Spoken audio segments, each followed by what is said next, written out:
सो hey guys, Python का overall market share 32% का है in terms of multiple programming language, जिसमें PHP, जावा एंड कई सारी अलग प्रोग्रामिंग लैंग्वेजेस आती हैं। तो अगर आप पाइथन सीख लेते हो 2026 में, so you are in a position कि आप एक अच्छी डेवलपर की जॉब ले लो। अब पाइथन का एक फ्रेमवर्क आता है that is called as Django, and अगर आप जांगो सीख लेते हो तो भी आप बहुत ही अच्छी डेवलपर की जॉब ले सकते हो, बिकॉज जांगो बहुत ज्यादा वास्ट फ्रेमवर्क है एंड ये बहुत ज्यादा यूज किया जाए। सो इस वीडियो में हम उसी चीज को डिमिस्टिफाई करेंगे कि आप कैसे पाइथन के जांगो फ्रेमवर्क को मास्टर कर सकते हो। एंड इस वीडियो को मैंने कुछ पार्ट्स में डिवोट किया है, यू कैन से 3 पार्ट्स में डिवोट किया है, जिसमें हम लोग पहले सीखने वाले हैं कि पहले आपको बिगिनर स्टेज पे क्या चीजें आनी चाहिए।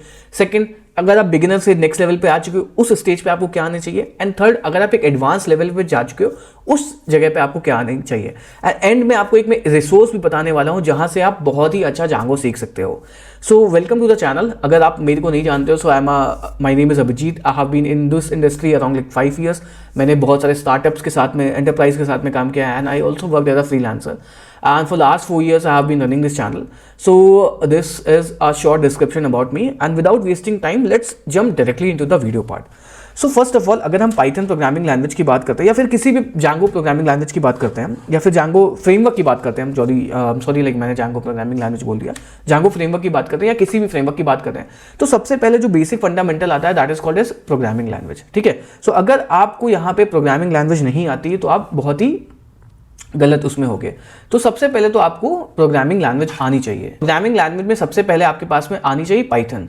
और पाइथन जो है वो आपको कोई एक बेसिक लेवल पे नहीं आनी चाहिए कि आपने सिर्फ और सिर्फ एक कुछ इफ एल्स कर लिए या फिर आपने कोई नॉर्मल सी चीज़ें कर ली लाइक फॉर लूप सीख लिया, तो वो चीज़ें आपको नहीं आनी चाहिए। ये बहुत ही बेसिक है इन टर्म्स ऑफ 2026 की अगर हम बात करते हैं तो आपको एक एडवांस प्रोग्रामिंग लैंग्वेज या फिर एडवांस पाइथन आनी चाहिए। एंड एडवांस पाइथन में आपके बेसिक्स तो आपको आनी चाहिए, लाइक वेरिएबल हो गया, लूप हो गया, कंडीशंस हो गई, एंड उसके बाद में आपके जो भी सिंटैक्स होता है, ये सब बहुत ही बेसिक चीज़ें होती है 2026 में, ये तो आपको आनी चाहिए।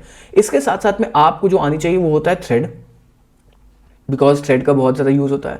ओके। एंड ऊप्स के जो कॉन्सेप्ट होते हैं इनके फंडामेंटल आपको बहुत ज़्यादा स्ट्रांग होने चाहिए। एंड जो पाइथन की जो सिंटैक्टिकल शुगर है, जैसे लिस्ट कॉम्प्रीहेंशन की हम बात करते हैं, या फिर इसके अंदर जो अलग अलग से यू कैन से डेटा स्ट्रक्चर होते हैं, जैसे हो गया आपका टपल हो गया, तो कौन सा डेटा स्ट्रक्चर किस टाइम पे यूज़ करना है, सेट को कब यूज़ करना है, टपल को कब यूज़ करना है, लिस्ट को कब यूज़ करना है, या फिर आपकी डिक्ट को कब यूज़ करना है, तो ये सारी चीज़ें आपको आनी चाहिए। उसके बाद में पाइथन के अंदर एक लाइब्रेरी होती है that is called as collection library. ठीक है। एंड इस कलेक्शन लाइब्रेरी में आपको बहुत सारी चीज़ें मिलती हैं जो बिल्ट इन होती है पाइथन के अंदर। जैसे इसमें होता है डिफ़ॉल्ट डिक्ट होता है, डिफ़ॉल्ट लिस्ट होता है, उसके बाद में इसमें होता है एक DQ होता है, तो वो सारी चीज़ें भी आपको आनी चाहिए। उसके बाद में आपको पाइथन के बेसिक फंडामेंटल जो होते हैं वो आपको बहुत क्लियर होने चाहिए। जैसे मान लेते हैं कि अगर मैंने किसी का नाम लिखा है, जैसे मेरा नाम अभिजीत है, तो अभिजीत को मैं कैसे अपर केस में कर सकता हूँ, कैसे लोअर केस में कर सकता हूँ, इसके अंदर कोई नंबर है कि नहीं है, वो सारी चीज़ें आपको आनी चाहिए। एंड साथ ही साथ में इसके ऊपर जो हम ऑपरेशन परफॉर्म कर सकते हैं वो सारी चीज़ें आपको आनी चाहिए। जैसे मेरे पास में लिखा हुआ है A*B*C, अब मुझे इसमें से ABC अलग करना है, तो वो मुझे आना चाहिए कि मैं कैसे पाइथन की प्रोग्रामिंग लैंग्वेज को यूज़ करके मैं इसको कर सकता हूँ। अगर आपको ये सारी चीज़ें नहीं आती तो आप तब तक किसी नेक्स्ट स्टेप पे मत जाना, क्योंकि ये बहुत ही इंपॉर्टेंट कॉन्सेप्ट है। तो पहला आपका फंडामेंटल क्या होता है कि पाइथन के सिंटैक्स को समझना, जिसमें आपका आता है for loop, if else condition आती है, वेरिएबल्स कैसे क्रिएट करते हैं, एंड जो आपके बेसिक डेटा स्ट्रक्चर होते हैं वो सारी चीज़ें। उसके बाद में एडवांस की अगर हम बात करते हैं तो आपको थ्रेड हमेशा आनी चाहिए, ऊप्स, लिस्ट कॉम्प्रीहेंशन, और जो इसके एडवांस डेटा स्ट्रक्चर है वो भी चीज़ें आपको आनी चाहिए। उसके बाद में पाइथन के अंदर एक कलेक्शन लाइब्रेरी होती है, वो आपको आनी चाहिए। एंड स्ट्रिंग मैनिपुलेशन या फिर आपके जो लिस्ट कॉम्प्रीहेंशन होते हैं, या फिर इसको अगर मेरे को स्लाइस करना है या इसको रिवर्स करना है, तो ये जो छोटे छोटे चीज़ें होती हैं ये आपको आनी चाहिए। एंड जब आपको ये सारी चीज़ें आ जाएंगी तो एटलीस्ट आपको 20 प्रोजेक्ट्स बनाने हैं पाइथन के अंदर, 20 प्रोजेक्ट मिनिमम, क्योंकि आपको दोबारा मैं नहीं चाहता कि आप वापस लौट करके आओ। सो 20 प्रोजेक्ट्स तो बनाने ही। अब 20 प्रोजेक्ट्स में आप कुछ भी बना सकते हो, गेम बना सकते हो, और 20 प्रोजेक्ट तो भाई हर बंदे को ही बनानी चाहिए, क्योंकि आप अगर कोई भी प्रोग्रामिंग लैंग्वेज को मास्टर करें तो एटलीस्ट आपको 20 चीज़ें आनी चाहिए। 20 चीज़ों में आप कुछ भी यूज़ कर सकते हो। ठीक है। जैसे गेम बना लिया, या फिर कोई एक छोटा सा कैलकुलेटर टाइप बना लिया, या फिर एक थोड़ा एडवांस लेवल भी कर लिया जिसमें आपने ऊप्स यूज़ करा हुआ है, तो ये भी चीज़ें आनी चाहिए। एंड ऊप्स में भी आपको हर एक कॉन्सेप्ट आनी चाहिए, inheritance, polymorphism, overloading, super keyword जो उसका होता है, और जिसके प्राइवेट प्रोटेक्टेड जो भी चीज़ें होती है वो चीज़ें आपको आनी चाहिए। तो अगर आप यहाँ तक क्लियर हो तो आप यहाँ पे अभी भी स्टेज 1 पे हो, ठीक है, स्टेज 1 पे हो। नेक्स्ट स्टेज जो हमारी आती है दैट इज कॉल्ड एज, आपको डायरेक्टली यहाँ से Django पे नहीं चले जाना है। नेक्स्ट स्टेज जो आती है या फिर नेक्स्ट जो आता है वो आपको आना चाहिए वेब डेवलपमेंट का basic concepts. So web development में जो आपके बेसिक कॉन्सेप्ट्स होते हैं वो क्या होते हैं? सबसे पहला आपका होता है क्या, एपीआई क्या होती हैं, ठीक है, एपीआई क्या होते हैं, एपीआई के अंदर कौन कौन सी प्रोटोकॉल्स होती हैं, जैसे इसमें होता है कि रेस्ट होता है और होता है इसमें GraphQL होता है, तो आपको रेस्ट आना चाहिए। एंड रेस्ट के जितने भी मेथड्स होते हैं वो आपको आने चाहिए, जैसे गेट मेथड क्या होता है, पोस्ट मेथड क्या होता है, पुट मेथड क्या होता है, पैच मेथड क्या होता है, डिलीट मेथड क्या होता है, ये सारी चीजें आनी चाहिए।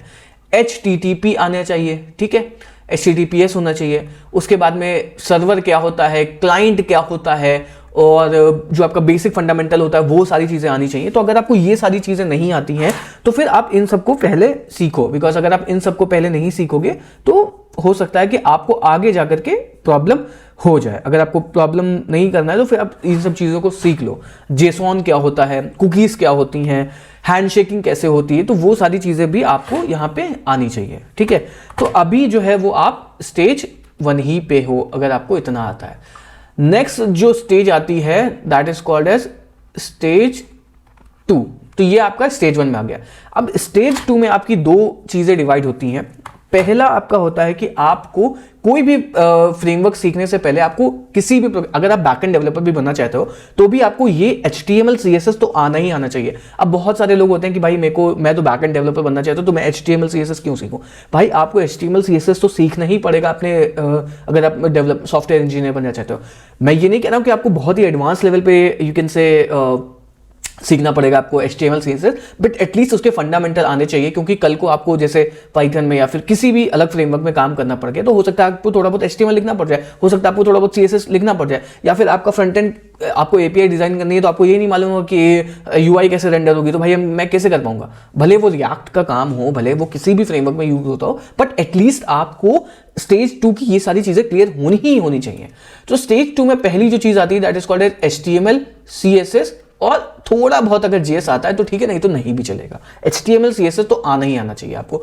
HTML CSS में आप फंडामेंटल सीखते हो, लाइक H1 टैग हो गया, मतलब आपको ओवरऑल HTML के अंदर सिर्फ और सिर्फ रटना पड़ता है। मोस्टली इनिशियल फेज में अगर हम बात करते हैं कि आपको यहाँ पे सिर्फ P टैग क्या होता है, H1 टैग क्या होता है, H2 टैग कब यूज होता है, और जो अलग अलग तरीके के इमेज टैग्स होते हैं उन सबको हम कब यूज करेंगे। सेम एज ऑल CSS की आईडी सेलेक्टर क्या होते हैं, और क्लास सेलेक्टर क्या होते हैं, और कैसे हम स्टाइलिंग परफॉर्म करते हैं, तो वो सारी चीज़ें आनी चाहिए। भले आपको ग्रिड ना आती हो, भले आपको बॉक्स शैडो UI को बहुत ज़्यादा पॉलिश कैसे बनाते हैं ये नहीं आता हो, बट एटलीस्ट ये सारी चीज़ें आपको आनी चाहिए।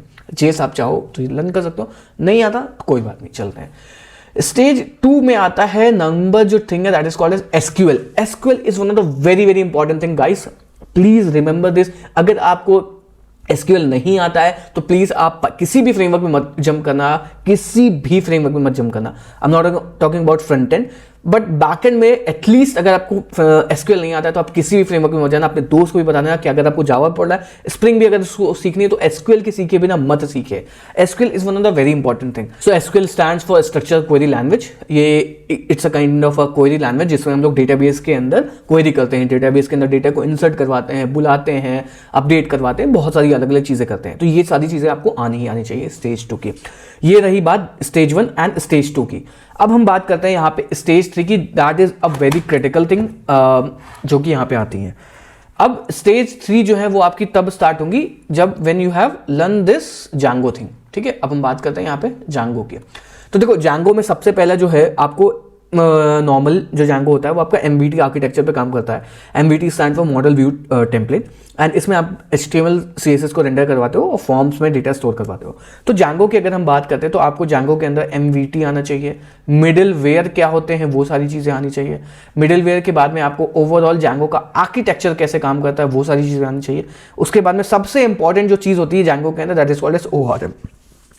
अगर आपको ORM Django के अंदर नहीं आता, आपने ORM को मास्टर नहीं किया है Django के अंदर, तो आप बहुत ही नूब लेवल पे हो, बिकॉज इंटरव्यूज में भी आपसे डायरेक्टली ORM की क्वेरीज पूछी जाती है। सो ORM is one of the very very important topic in Django, ठीक है। उसके बाद में आपको ऑथेंटिकेशन कैसे कर सकते हो, ऑथराइजेशन क्या होता है, JWT के टोकन कैसे जनरेट कर सकते हो, या फिर नॉर्मल कुकीज या फिर सेशन कैसे काम करते हैं।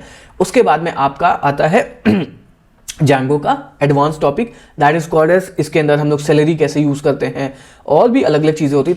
तो ये आपका ओवरऑल रोड मैप होगा कि अगर आपको Django तक कैसे आना है। ये सिंपल स्ट्रक्चर है, एंड अगर आप ये पाथ को फॉलो करोगे तो डेफिनेटली आपको 2026 में जॉब नहीं मिलने वाली है, बिकॉज मार्केट काफी ज्यादा ऊपर जा चुका है। एंड 2026 में अगर आपको जॉब लेनी है तो आपको स्टेज 3 तो करना ही करना पड़ेगा। स्टेज 1 स्टेज 2 2020 तक सही था कि आपको भाई Django आता है मेरे को, ठीक है, लेकिन जब से AI आया है, जब से students have gone a lot of information, then the level has completely change. So you have to at least master stage 3, otherwise you won't be able to get job, won't be able to get good job. So I'm mark my words, अगर आपको stage 3 नहीं आता है so it will be a very tough competition in 2026, ठीक है। So अब हम बात करते हैं यहाँ पे स्टेज 3 की। ये स्टेज 3 तब की है जब आपको स्टेज 1 आता होगा, स्टेज 2 के बीच में जो Django है, स्टेज 2.5 कह लो उसको, Django आता होगा, तब ये स्टेज 3 की बात है। अब स्टेज 3 में क्या आता है? स्टेज 3 में आपका आता है डॉकर, ठीक है। सो डॉकर आपको आना चाहिए, एंड डॉकर का काम होता है कि हम कैसे डिप्लॉयमेंट ये करते हैं, वो सारी चीज़ होती हैं। उसके बाद में आपको डिप्लॉयमेंट आना चाहिए कि हम कैसे प्रोजेक्ट को डिप्लॉय करते हैं, क्योंकि अगर आपको ये नहीं आता इंटरव्यू आपको उससे पूछेगा और आपको निकाल देगा। थर्ड थिंग इज आपको आना चाहिए यहाँ पे सेलेरी, जो कि मैंने बताया आपको। उसके बाद में आपको यहाँ पे आना चाहिए DRF आना चाहिए, यानी कि Django REST फ्रेमवर्क, वो कि बहुत इंपॉर्टेंट है, बिकॉज नॉर्मल Django जो है वो मोस्टली अब देखोगे तो नहीं यूज़ होता है, बहुत जगह पे यूज़ होता है, बट मोस्टली अब DRF ज़्यादा यूज़ होता है, ठीक है। Third thing is you can से Kafka आपको आना चाहिए। नेक्स्ट वन इज Redis आपको आनी चाहिए। उसके बाद में आपको इलास्टिक आनी चाहिए। उसके बाद में आपको RabbitMQ आना चाहिए, और आपको कम से कम यू कैन से 20 प्रोजेक्ट्स इसमें भी बनाने पड़ेंगे, तब जा करके आपको आने पड़ेगा। एंड इन 20 में से एटलीस्ट यू कैन से 5 प्रोजेक्ट बड़े होने चाहिए आपके। यू कैन से इनिशियल के जो प्रोजेक्ट होंगे वो आपके यू कैन से आपका 2-3 तो क्रेड के बना दोगे, एक में आपने ऑथेंटिकेशन लगा दिया और 1-2 में आपने नॉर्मल कुछ भी बना दिया। नहीं 20 कर सकते हो तो एटलीस्ट 10 प्रोजेक्ट तो आपके होने ही चाहिए, जिसमें कि 5 आपके ऐसे ही हो गए, 6-7 आपके ऐसे ही हो गए, और आपके 2-3 तो एडवांस प्रोजेक्ट होने चाहिए। एंड 2-3 एडवांस प्रोजेक्ट अगर आप नहीं बनाओगे तो आपको अंडरस्टैंडिंग नहीं आएगी किसी भी फ्रेमवर्क की। एंड आज की डेट में आपका ChatGPT है, आपके पास में बहुत सारे अलग अलग तरीके LLMs है जिनको यूज़ करके आप एक बढ़िया प्रोजेक्ट बना सकते हो। So these are the things if you want to complete this thing that आपको 2026 के अंदर मास्टर करनी जॉब को, then you have to know all these concept. अगर आपको ये सारे कॉन्सेप्ट्स नहीं आते हैं then definitely first learn all these concept, then only move to this Django। Otherwise I have a very important tool that, जैसे कि मैंने आपको वीडियो के स्टार्टिंग बताया था कि अगर आपको Django मास्टर करनी है, so I have a tool, I have my course that you can go and check out. And इस कोर्स को थोड़ा सा ओवरव्यू मैं दे देता हूँ that what this course is all about. This is the course that is called as job ready. इसमें हम आपको पहले बेसिक्स ऑफ पाइथन सिखा रहे हैं, उसके बाद में हम आपको एडवांस Django सिखा रहे हैं, एंड उसके बाद में आपको हम लोग एडवांस Django REST फ्रेमवर्क सिखा रहे हैं। And the best part about this course is that इसमें हम आपको प्रोजेक्ट्स बहुत ज़्यादा करवा रहे हैं, वेब स्क्रैपिंग सिखा रहे हैं, इलास्टिक सर्च को कैसे इंटीग्रेट करते हैं, कैसे प्रोजेक्ट्स बनाते हैं वो, सेलेरी हो गया, RabbitMQ हो गया, Kafka हो गया, डॉकराइज कैसे करते हैं Django एप्लीकेशन को, इंटरव्यू की प्रिपरेशन करवा रहे हैं, उसके बाद में वेब सॉकेट्स क्या होते हैं वो भी आपको सिखा रहे हैं, लोड टेस्टिंग कैसे परफॉर्म करते हैं अपने Django के ऊपर वो करवा रहे हैं, प्रोजेक्ट को डिप्लॉय कैसे करते हैं, एक फुल्ली ई-कॉमर्स एप्लीकेशन बनाना सिखा रहे हैं। REST फ्रेमवर्क का आपको इतना इन डेप्थ वीडियो मैंने बनाया हुआ है कि you can if you watch this video then आपको सर के अंदर पूरा एकदम घुस जाएगा जा करके। और Django REST फ्रेमवर्क के बाद में आपको बहुत सारे अलग अलग देख रहे हो बनवाएंगे, रेट लिमिटर हो गया, सब्सक्रिप्शन ऐप हो गया, LLM कैसे इंटीग्रेट करते हैं। एंड हमारा हर वीकली डाउट सॉल्विंग सेशन होता है कि अगर आपको कोई भी डाउट आ रहा है तो हर वीक हमारे पास में डाउट सॉल्विंग सेशन होता है। एंड 55 आवर का टोटल ये कंटेंट है, एंड लिटरली बहुत अमेजिंग है। एंड बहुत सारे लोगों ने इस कोर्स को एनरोल किया and they are working really good.